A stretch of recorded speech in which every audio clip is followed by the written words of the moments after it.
Planes de estas universidades nunca tuvieron que ser ajustadas a un plan nacional de desarrollo determinado por el Ejecutivo. Estamos hablando de las universidades con los mejores centros de investigación en el mundo, donde están más interesados en investigar y en temas académicos que en política. Bueno, mire, realmente la Constitución del Estado determina que la educación superior tiene que basarse al plan de desarrollo del gobierno, ¿no? Y ya no puede el asambleísta dejar a un lado lo que el derecho constitucional nos está diciendo y nos exige a los asambleístas, que debe primar la Constitución al hacer una ley. Y por lo tanto, ¿qué pasa cuando nosotros entendemos o queremos entender que yo puedo hacer de la educación un plan que yo creyera conveniente que es mejor? Pero ¿qué pasa con el desarrollo del país? El país tiene un plan nacional y todos los ecuatorianos, el país es una pirámide que nos expresa en el plan nacional qué queremos para el Ecuador. Y por lo tanto, ninguna Secretaría de Estado, ningún ecuatoriano puede salirse del plan nacional, porque estaríamos yéndonos en contra del derecho del Estado. Y un plan quiere decir cómo yo planifico para que el Estado desarrolle. Me permito interrumpirle nuevamente. El derecho no es del Estado solo tiene obligaciones. Los derechos son de las personas, básicamente el tema de la libertad.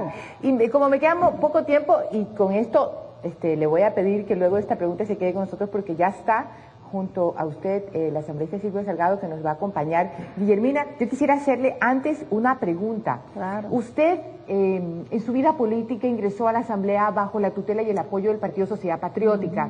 Quiero preguntarle, ¿usted ya se cambió de partido, ahora forma parte de Alianza País? Mire, realmente el término de cambio, yo creo que es peyorativo para una política, ¿no? ¿Por qué razón? Porque yo no comparto con usted que sea peyorativo que usted cambie, o que cualquier asambleísta cambie de ideología. Lo que está utilizando Sociedad Patriótica para decir se cambió de partido. No, yo le estoy preguntando a usted, yo le estoy preguntando a usted, no al Partido Sociedad Patriótica. Este es un programa en el que yo tengo el gusto de invitarla y que me ha dado el gusto de tenerla aquí conmigo, Guillermina. Es una pregunta sencilla. ¿Usted se cambió de partido político? Mire, yo no me cambié de partido político. Okay. Sociedad Patriótica dijo, queda expulsada fuera del bloque de Sociedad Patriótica. Yo hablé como media hora con el coronel Gutiérrez y me dijo, se le expulsará. Simplemente Guillermina Cruz tiene un pensamiento de libertad, un pensamiento democrático y de derecho de defensa de lo que significa la educación en los pobres, la descentralización del Estado. ¿Hoy usted se considera parte del bloque de Alianza País? Y por lo tanto, realmente, yo estoy actuando como independiente. Voy a apoyar los proyectos políticos que conllevan a mejorar la calidad de vida de los ecuatorianos. Gracias, Guillermina. Gracias. Eso sería muy importante. Gracias, Guillermina. Silvia, gracias por estar con nosotros. Buenos días, María Josefa. ¿Cómo está? Un gusto. Un gusto para nosotros. Silvia, como le comentaba Guillermina, ayer nos acompañó el arquitecto Fernando Cordero, y entre las cosas que revisamos del comportamiento y de la actuación de la Asamblea fue obviamente su rol fiscalizador, porque la sociedad percibe que hay muchas deudas pendientes con respecto a la fiscalización. Y yo quisiera preguntarle cómo usted ve esa labor en esta nueva etapa que empieza. ¿Cree que la sociedad va a poder percibir que existe realmente una fiscalización en la actividad de la administración pública? Sí, efectivamente, el día de hoy reinicia un nuevo periodo, el segundo año de la Asamblea Nacional, y es compromiso, responsabilidad con el país de que como organismo colegiado e individualmente como asambleístas tengamos una propuesta renovadora, una propuesta que ante todo sintetice ese clamor ciudadano en cuanto a priorizar leyes, pero también a la fiscalización. Estamos, como se acaba de analizar, a la espera del veto de importantes leyes que ha mantenido una expectativa en cuanto al contenido de ese veto anunciado, que lastimosamente aún no tenemos el contenido real que nos permita hacer de manera objetiva el análisis. El presidente Cordero dijo ayer que que tenía un texto. En todo caso, yo antes de pasar el tema de la ley, Silvia, si usted me permite, yo quisiera seguir conversando con el tema de la fiscalización. Voy a referirme a la fiscalización. Sí. Y una de las cosas que nos hace avisorar nuevas condiciones en cuanto a la fiscalización ya es el tratamiento de la reforma a la Ley Orgánica de la Función Legislativa, que hemos llegado hasta el primer debate y han coincidido tanto un informe de mayoría como un informe de minoría en hacer importantes reformas. Una de ellas es la propuesta desde la presidenta de la comisión y de otros sectores que contribuye a que la fiscalización no se quede en la comisión, sino de que tenga la posibilidad de conocer los informes el pleno mismo de la Asamblea, lo que va a permitir, diría yo, de alguna manera democratizar, incidir de manera mucho más amplia con la participación de todos los sectores políticos, mucho más transparente a la ciudadanía. Eso nos hace visorar mejores condiciones para la fiscalización. ¿Usted cree que esa interpretación legal suya, entendida como cierta simplemente para este diálogo, es el obstáculo que usted tuvo frente al juicio político que se le quiso instaurar a Washington Pesantes, fiscal general? Mire, en el caso específico que usted señala, las condiciones son públicas. Cuando esto dependía de voluntad política, y obviamente en una comisión de una composición en donde la mayoría es del Movimiento País y donde estuvo dividida en torno a este tema, lo que se hizo es buscar otras formas y otros mecanismos que realmente los resultados están a la vista. Y en el caso de la ley, cuando se trató de dirimir, porque quien votó a favor de que inicie el juicio político, obviamente esa misma composición mayoritaria dio cuenta de que era una ley la que impedía a la presidenta dar un voto dirimente, por ejemplo. Ese también es otro de los aspectos que debe ser urgente tratamiento en la reforma, es decir, que no esté condicionada una presidenta de una comisión a cuántos componen la propia comisión, sea par o impar. Estos y otros aspectos contribuyen, obviamente, pero será la voluntad política y el compromiso con la ciudadanía a efectos de que la propia Asamblea como cuerpo colegiado tenga la posibilidad de transparentar esta acción fiscalizadora. Buenos días, asambleísta Silvia.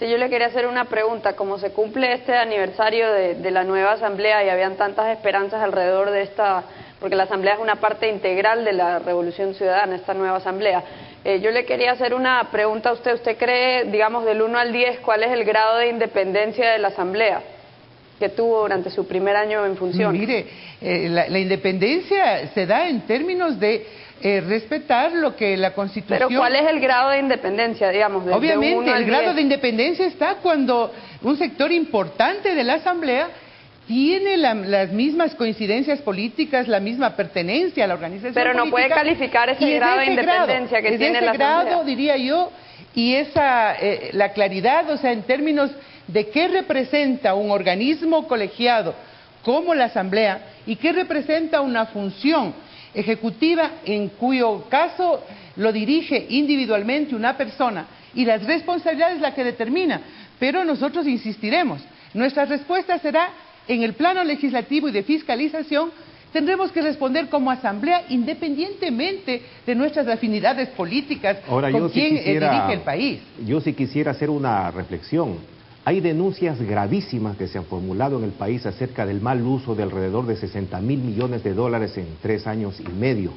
El Congreso, o la Asamblea como se la llama ahora, de acuerdo con la nueva Constitución, fue esterilizado. El Congreso, la Asamblea no ha podido hacer ningún tipo de fiscalización, porque primero se creó esa comisión, que usted preside obviamente y con mucho respeto, que se convirtió en un verdadero filtro para la fiscalización. Hay mucha palabrería bonita que se va a hacer, que no sé qué, que se va a reformar, pero el hecho real es que no sabemos cómo se gastó la plata en la Revolución Ciudadana. Ha habido miles y miles y miles de contratos, millones de dólares en contratos a dedo, en contratos sin licitación, en irregularidades, en denuncias gravísimas. El mismo ex vicepresidente León Roldós acusa a los políticos de pillos. Él dice, son pillos, son verdaderos pillos. Y no ha habido ningún tipo de fiscalización y eso no justifica y eso no se explica con ningún tipo de promesas que están viniendo. El hecho real es que en 3 años y medio no ha habido fiscalización y no se sabe a dónde ha ido 60.000 millones de dólares. Esa es la realidad. Por eso el Congreso ahora, o la Asamblea como se llama ahora, prácticamente no ha servido para nada en materia de fiscalización. Esa es mi opinión. Bueno, esa es una percepción que la respeto, pero obviamente debo informar a la ciudadanía que el rediseño institucional de la fiscalización está marcado en la propia Constitución empezando y luego en la ley. Y nosotros no podemos actuar sino en ese marco. Mire, ese rediseño institucional, 3 formas. La solicitud del requerimiento de información, que lo podemos hacer individualmente. La comparecencia, que lo hacen las comisiones ¿no? Y el juicio político que depende de una mayoría importante para que inicie un trámite. Es decir, no descanse en la Comisión de Fiscalización. Me preocupa, igual que usted, el asunto de la inversión pública en estos últimos años es importante en los montos, o sea, que se ha invertido en vialidad y en muchas otros emprendimientos, otras inversiones públicas. Por lo tanto, solo ese mero hecho ya amerita el tener la preocupación del caso. Pero efectivamente, yo sí quisiera contar, o sea, con las denuncias específicas. Estos días, por ejemplo, María Josefa, usted debe conocer, en los medios de comunicación se hace denuncias graves respecto a la administración. Sí, obviamente, claro. Cuando se dice los recursos de los ecuatorianos están en las Bahamas, lo menos que debemos hacer es preocuparnos políticos de y en eso país, tomar ¿no? acciones. Y sobre todo el día de hoy recoge una denuncia en la que usted se compromete a investigar sobre temas de las reuniones, de los gastos en hoteles y todas las reuniones que tienen los políticos de Alianza País, esa utilización de fondos para temas que no me quedan claros. Silvia, pero se me acaba el tiempo y quiero hacerle la última pregunta y le pido por favor que me la conteste rapidito. ¿Silvia Salgado forma parte de la nueva mayoría del gobierno de Alianza País? Mire, Silvia Salgado es una asambleísta que participó en alianza con el Movimiento País en las elecciones. Represento a una organización, el Partido Socialista. Esta organización ha hecho público su posición política respecto a muchos temas, pero en particular a su actuación y a su responsabilidad en la Asamblea. Y una de ellas es el apoyo crítico. Es decir, buscaremos las formas de coincidir en lo importante que implica y lo que nos une con el Movimiento País. Usted forma parte del gobierno. Que es justamente impulsar ese proyecto político. Bien. Pero nosotros no recibimos órdenes, María Josefa. Nosotros somos críticos y estaremos apoyando lo que conviene al país. Y así hemos demostrado, incidiendo en las leyes, en sus contenidos y no precisamente sumando votos. Bueno, yo no sé si recibieron órdenes, pero créame con todo respeto, Silvia, luce como que si las obedecieran. Yo le agradezco muchísimo su presencia y le deseo la mayor de las suertes y espero que esa crítica y esa participación crítica tenga solamente un beneficiario. El pueblo que votó por una asamblea creyendo que esta vez era diferente. Gracias, Silvia, gracias, Guillermina, por estar con nosotros.